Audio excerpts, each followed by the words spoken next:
Assalamualaikum warahmatullahi wabarakatuh. Bapak Ibu, apa kabar semua? Sehat selalu. Jumpa lagi dengan saya di channel YouTube Isram Law, channel yang membahas tentang hal-hal berkaitan dengan hukum. Nah, Bapak Ibu, segmen kali ini saya mau bahas mengenai pinjol ya. Nah, resiko apabila gagal bayar pinjol yang legal atau resmi. Nah, tahu nggak resikonya apa? Ya, resikonya banyak ya. Resikonya banyak. Dan bisa nggak dituntut secara pidana apabila tidak bayar pinjol. Nah, oke, baik Bapak Ibu semua ya. Jadi saran saya ketika Bapak Ibu memiliki piutang atau pinjaman, maka sebaiknya dilaksanakan kewajibannya ya, atau sisa kewajibannya, yaitu ya, itu solusi terbaik. Nah, tapi teman-teman Bapak Ibu semua, resikonya juga ada ya kalau kita tidak bayar ya.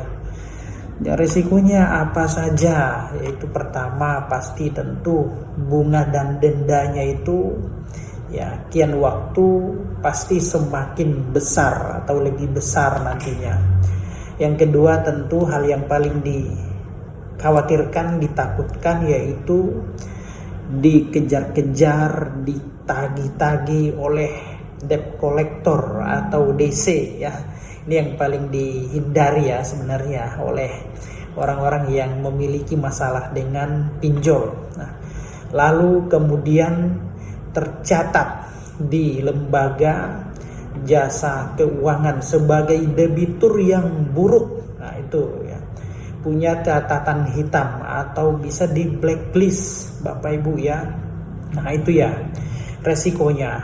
Nah, terus kemudian bisa nggak dituntut secara pidana terkait masalah pinjol. Nah, mengenai pinjol ini ya, utang piutang ini kan sengketa utang piutang ya. Kalau bicara tentang sengketa utang piutang berarti masuk dalam ranah perdata ya, bukan pidana. Nah, berarti dapat disimpulkan bahwa orang yang tidak mampu atau tidak bisa bayar utang ya tidak dapat dipidana karena masuk dalam sengketa utang piutang. Nah, ini ranah perdata. Nah, teman-teman ya.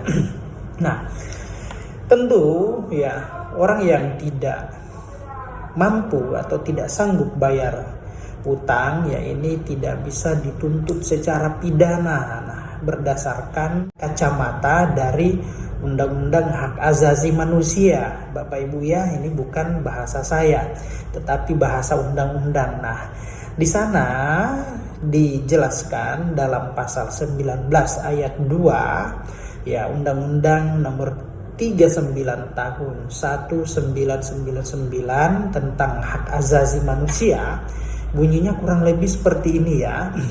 Nah, tidak seorang pun atas putusan pengadilan boleh dipidana penjara atau kurungan ya, berdasarkan atas ketidakmampuan untuk memenuhi suatu kewajiban dalam perjanjian utang piutang. Nah, itu tidak bisa dituntut ya, tidak bisa dipidana penjara atau kurungan karena ketidakmampuan membayar utang piutang. Nah, ini bukan bahasa saya ya. Jadi ini bahasa undang-undang pasal 19 ayat 2. Di sana menjelaskan tadi ya, ya tidak seorang pun atas putusan pengadilan dapat dipidana penjara ataupun kurungan karena ketidakmampuan bayar utang. Nah, itu bunyi pasal 19 ayat 2 Undang-Undang Hak Asasi Manusia. Namun Bapak Ibu ya, apabila punya sangkutan, punya kewajiban, maka saran saya diselesaikan ya, dibayarkan, jangan justru malah kabur-kaburan ya. Ini kan kebanyakan nih penyakit orang ya, ketika punya sangkutan di pinjol justru dia malah kabur-kaburan ya, hilang, kucing-kucingan dan lain-lain. Ada juga yang justru malah lebih galak daripada tukang tagih atau debt collector. Nah, ini ya, jadi itu ya resiko-resikonya ketika kita tidak bayar pinjol, apalagi pinjolnya legal atau resmi ya. Nah, tentu resikonya bunga dan dendanya itu semakin besar nantinya. Ditagih, dikejar oleh debt collector, DC istilahnya DC ya. Terus kemudian tercatat di lembaga jasa keuangan sebagai debitur yang buruk ya. Punya catatan hitam atau bisa di blacklist nantinya. Nah itu. Nah, namun Bapak Ibu ya, saran saya itu ya, solusi terbaik ketika punya dana, silakan bayarkan, silahkan lunasi sisa kewajibannya. Nah itu ya, kira-kira Bapak Ibu semua.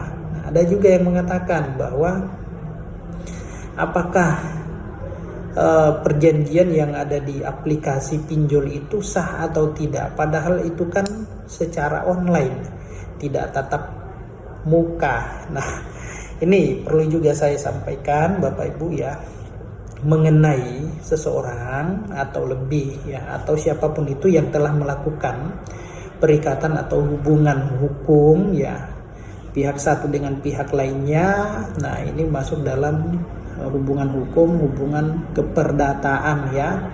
Nah ketika melakukan hubungan keperdataan, misalkan seperti pinjaman online ya, ada debitur, ada juga kreditur.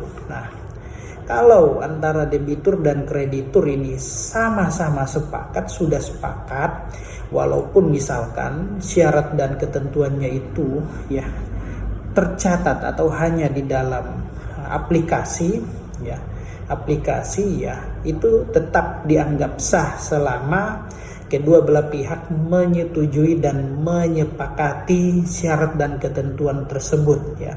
Walaupun ya perjanjian itu ya dilakukan secara online, tidak secara tatap muka atau offline ya, tetap perjanjian itu sah. Jadi selama memenuhi kriteria atau memenuhi syarat sahnya perjanjian sebagaimana disebut di dalam pasal 1320 KUH Perdata ya.